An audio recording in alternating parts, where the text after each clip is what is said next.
नमस्कार, मेरा नाम भाऊ तोरसेकर। आप देख रहे हैं प्रतिपक्ष। दोस्तों, गले में खराश बहुत है, कफ हुआ है, फिर भी आपको मैंने वचन दिया है तो मैं हिंदी में भी वीडियो बनाऊंगा। मराठी में भी थोड़ी तकलीफ़ हो रही है, फिर भी वीडियो बनाने की कोशिश करने वाला हो, क्योंकि जब कुछ विषय ऐसे आते हैं कि जिस पर उसी वक्त बोलना ज़रूरी होता है तो थोड़ी तकलीफ़ होगी, तो भी बोलने की कोशिश करनी चाहिए। मुझे जो कहना है वो आप तक पहुंचाने की कोशिश करनी ज़रूरी होती है। अब देखिए दोस्तों, आज 9 नवंबर 2022 को एक बड़ी घटना हुई। वैसे तो घटना नहीं है, लेकिन जो नतीजा कोर्ट में आने वाला था ये मालूम था, लेकिन ऐसा ही आएगा ये मालूम था नहीं था, और वो नतीजा आ गया। तो नतीजा ये है, ईडी का जो कोर्ट होता है, ईडी का स्पेशल कोर्ट होता है, सीबीआई का स्पेशल कोर्ट होता है, एनआईए का स्पेशल कोर्ट होता है। मतलब ये होता है कि उसी इलाके में जो सत्र न्यायालय होता है, सेशंस कोर्ट होता है, उसमें से एक कोर्ट सीबीआई का या पीएमएलए कोर्ट माना जाता है, जहाँ ईडी के मामले तय होते हैं या उसकी सुनवाई होती है। तो ऐसा ही मुंबई का जो सेशंस कोर्ट है, उसमें एक पीएमएलए कोर्ट है और उसके सामने सब ईडी के मामले चलते हैं। तो उस कोर्ट के सामने जब संजय राउत का मामला पेश किया गया था, तो उसी कोर्ट ने संजय राउत को जेल भिजवाया था, हिरासत में रखने को बोला था, और वो कुछ दिन हिरासत में रहे, जुडिशियल कस्टडी में रहे, और उसके बाद उनको जेल कस्टडी में भेजा गया, यानी कि जुडिशियल कस्टडी में भेजा गया। उसके पहले उनको ईडी की कस्टडी दी गई थी। अब उसको भी 100 दिन से ज़्यादा हो गए, और अब आज के दिन उनकी ज़मानत पर सुनवाई तो पहले हो चुकी थी। 8 दिन के बाद अब उस पर नतीजा आया है, कोर्ट ने अपना फैसला सुनाया है, और उस फैसले से संजय राउत को ज़मानत मिल गई है। शायद आप ये सुनते होंगे, उस समय तक Sanjay Raut Arthur Road jail से बाहर निकले होंगे, शायद शिवसेना भवन जाएंगे, वहाँ कोई जल्लोष हो जाएगा, उसके बाद वो रात को घर पहुँचेंगे, या शायद कल सुबह हो सकता है। बात यह है कि संजय राउत को ज़मानत मिली, और वो अगर फ्री हो गए, स्वतंत्र हो गए, जेल में उनको रहना नहीं है, तो वो बोल सकते हैं, लिख सकते हैं, और फिर से वो पुरानी मज़ा शुरू हो सकती है। इसलिए मैंने कहा कि अब आएगा मज़ा। तो अब आएगा मज़ा, इसका मतलब, इसके कारण 2 है।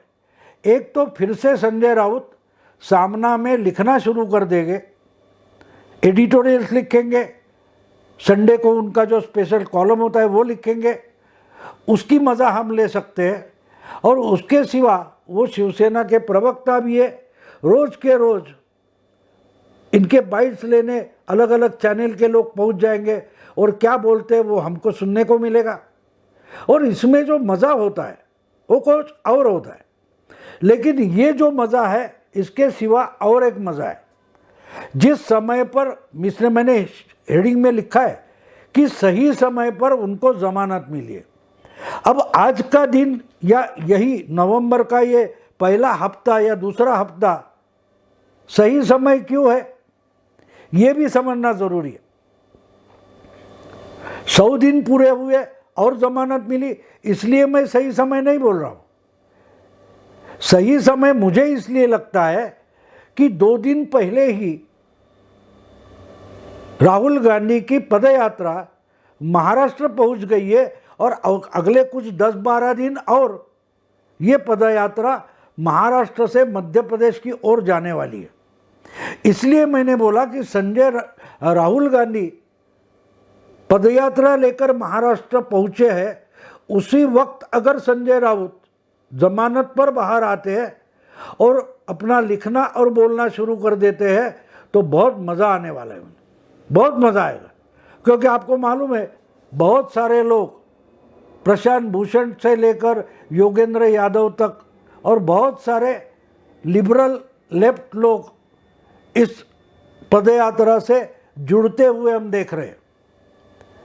तो अर्थात शिवसेना या संजय राउत, इनको लेफ्ट लिबरल नहीं माना जाता, इनको तो राइटिस्ट माना जाता था 2.5-3 साल पहले तक। अब ये न्यू कन्वर्ट से नए तरीके से लिबरल हुए, जिनको डेमोक्रेसी की चिंता पड़ी थी। एक समय था शिवसेना जब शुरू हुई, तब उस समय के बाला साहब के भाषण या उनके लेख हम पढ़ेंगे तो आपको समझ में आएगा, बाला साहब लोकशाही पर विश्वास नहीं करते थे। वो खुलेआम बोलते थे, मुझे लोकशाही मंजूर नहीं है, गणतंत्र मंजूर नहीं है। उनका अगर शब्द हमको इस्तेमाल करना है तो वह कहते थे, मुझे लोकशाही मंजूर नहीं है, मुझे ठोकशाही मंजूर है। और आज उनका ही बेटा और उनका ही पोता मोदी सरकार पर ठोकशाही का आरोप लगाता है और लोकशाही बचाने की बात करता है। तो आप समझ सकते हो कि बाला साहब के बाद शिवसेना कितनी बदल गई है। आज अगर उनका ही पोता आदित्य ठाकरे बोल रहा है कि हमको लोकशाही बचानी है, तो ये अपने दादा की विरासत लेकर आगे जा रहे हैं या दादा की विरासत को डुबा रहे हैं, इस पर हमें सोचना चाहिए। शायद उनको अपने दादा शिवसेना के आरंभ काल में क्या बोलते थे, उनकी भूमिका क्या रहती थी, विचारधारा क्या रहती थी, इसका आदित्य ठाकरे को कुछ पता ही नहीं होगा। लेकिन उनके पुत्र को तो होना चाहिए, लेकिन उनको भी नहीं है। वो भी लोकशाही बचाने निकले हैं और अपने पिता जिस ठोकशाही का गुणगान करते थे, वो आरोप उद्धव ठाकरे नरेंद्र मोदी पर और बीजेपी पर लगा रहे। कोई बात नहीं, लेकिन उसी लोकशाही को, गणतंत्र को बचाने के लिए राहुल गांधी पदयात्रा पर निकल पड़े हैं और बहुत सारे लिबरल लोग एक एक करके, जो फ्रस्ट्रेटेड लोग हैं, वो एक एक करके इनसे जुड़ते जा रहे हैं। हमने देखा है कि प्रशांत भूषण हो, योगेंद्र यादव हो, जिनको लात मारकर आम आदमी पार्टी से निकाला गया, इसलिए वो फ्रस्ट्रेटेड है। वो पहले भी फ्रस्ट्रेटेड थे और डेमोक्रेसी, गणतंत्र एस्टेब्लिश करने के लिए इन्होंने केजरीवाल के साथ मिलकर आम आदमी पार्टी की स्थापना की थी। लेकिन एक समय ऐसा आ गया कि केजरीवाल ही ठोकशाह बन गए और इनको लताड़ कर बाहर निकाल दिया। उसके बाद वो शाहीन बाग में पहुँचे, किसान आंदोलन में पहुँचे, अब पदयात्रा में पहुँचे। तो ऐसे सब फ्रस्ट्रेटेड लोग जिस पदयात्रा में अपना योगदान करने निकलते हैं, तो पदयात्रा की हालत क्या होगी, भविष्य क्या होगा, इस पर बोलने की मुझे ज़रूरत नहीं। लेकिन जब राहुल गांधी अपनी पदयात्रा लेकर महाराष्ट्र पहुँचे, ऐसे वक्त में उनके साथ कौन कौन जा सकता है, किसने जाना चाहिए, इस पर चर्चाएं चल रही है। महाविकास आघाड़ी में कांग्रेस थी, तो ये शिवसेना की जिम्मेदारी बनती है कि उनको राहुल गांधी को सहयोग देने के लिए जाना चाहिए।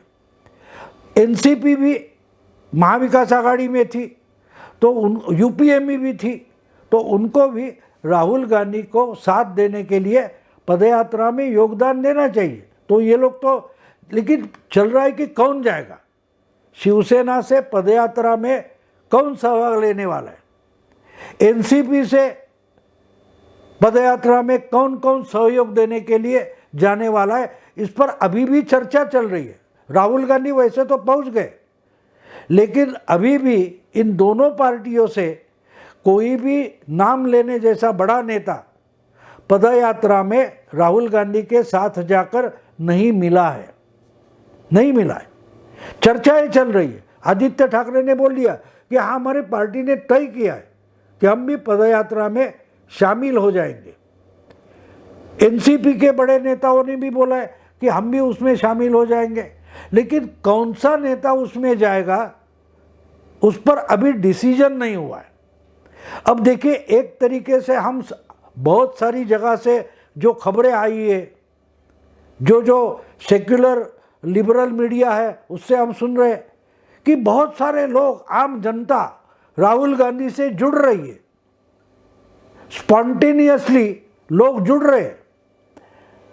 अब अगर लोग स्पॉन्टेनियसली जुड़ रहे हैं तो इनके पहले से जो दोस्त है, मित्र है, एनसीपी या शिवसेना, ये स्पॉन्टेनियसली क्यों नहीं जुड़ रहे? शिवसेना को मीटिंग लेकर डिसीजन लेना पड़ता है, तय करना पड़ता है, निर्णय लेना पड़ता है कि भाई हम पदयात्रा से जुड़े या न जुड़े। अगर जुड़ने वाले हैं तो हम में से कौन शिवसेना रिप्रेजेंट करेगा। उसी ढंग से एनसीपी को मीटिंग लेनी पड़ रही है कि हम में से कौन से लीडर राहुल गांधी की पदयात्रा से जुड़ेंगे। अब मुझे कहिए कि कोई मीटिंग लेकर चर्चा करने के बाद पदयात्रा से जुड़ने वाला है तो उसे स्पॉन्टेनियस बोलते हैं, उत्स्फूर्तता से अपने आप लोग जुड़ रहे हैं। ये क्या बात हो गई? जब लोग स्पॉन्टेनियसली जुड़ जाते हैं, कहीं समझो दंगा हो जाता है तो रास्ते पर के गुंडे उचक के भी स्पॉन्टेनियसली उससे जुड़ जाते हैं। वो उस पार्टी के उस सत्याग्रह में, उस मोर्चे में आए हुए लोग नहीं होते, लेकिन ठीक है, चांस मिलता है तो इसमें भी हाथ साफ करके ले लो। इस ढंग से स्पॉन्टेनियसली बहुत सारे लोग उस दंगे में सहयोग देते हैं। उसके लिए मीटिंग लेकर, हाँ परसों यहाँ का उसका मोर्चा है, उसमें हम सहयोग देंगे, ऐसा कोई गुंडे मीटिंग लेकर नहीं करते। या और बहुत सारी होती। गांधी जी ने जो पदयात्रा निकाली थी उससे लोग जुड़ते गए, अपने आप जुड़ते गए। कुछ 200-400 लोग लेकर गांधी जी निकले थे और लाखों का जमाव पदयात्रा में इकट्ठा हुआ था। उसकी चर्चाएं नहीं हुई थी, लोग जुड़ते गए थे। तो राहुल गांधी के इस दौर में शिवसेना के पास ऐसा कोई लीडर नहीं था कि वो वहां जाकर भी अपनी छाप दिखाए। राहुल गांधी की पदयात्रा में आदित्य ठाकरे जाए, उद्धव ठाकरे जाए या कोई और शिवसेना का नेता चला जाए तो मुझे लगता है कि अगर संजय राउत अब निकल कर आए हैं तो वो जा सकते। इसीलिए मैंने पहले हेडिंग में ही कहा है कि संजय राउत को बिल्कुल सही समय पर जमानत मिली है। अब उनको कोई शर्त लगाई है तो मुझे पता नहीं, लेकिन अगर वो राजनेता है और उनको जमानत मिली है तो किसी पदयात्रा में जाना नहीं, किसी मोर्चे में जाना नहीं, किसी सभा में भाषण करना नहीं, ऐसी तो शर्त कोर्ट ने बिल्कुल रखी नहीं होगी। और कोई शर्त रखी हुई तो बात अलग है, लेकिन राजनीतिक प्रोग्राम चलते हैं, वहाँ नहीं जाना, ऐसी शर्त तो बिल्कुल नहीं होगी।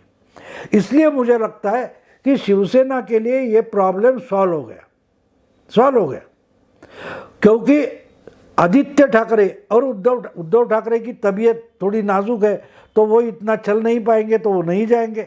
लेकिन आदित्य ठाकरे को भी जाने की अब ज़रूरत नहीं, क्योंकि उनको अपना तगड़ा नेता जेल से बाहर आया हुआ दिखाई दे रहा है। तो वो अगर जाता है तो उद्धव ठाकरे या आदित्य ठाकरे से भी अधिक प्रभाव डाल सकता है, ऐसा नेता संजय राउत है। क्योंकि संजय राउत जो बयान देते हैं उससे इतनी कंट्रोवर्सी पैदा कर देते हैं, बवाल खड़ा कर देते हैं कि संजय राउत अगर पदयात्रा में चले जाएंगे और पदयात्रा में जाकर भाषण करेंगे या बाइट्स देंगे तो खुद राहुल गांधी भी पीछे पड़ जाएंगे। चर्चा होगी तो संजय राउत की होगी। पदयात्रा कांग्रेस की हो, कांग्रेस ने शुरू की, बिल्कुल सच है, लेकिन संजय राउत अगर उसके साथ जुड़ जाते हैं शिवसेना के नेता बनकर तो चर्चा संजय राउत की ज़्यादा हो सकती है। क्योंकि चर्चा में कैसा रहना, इसमें संजय राउत बड़े माहिर है।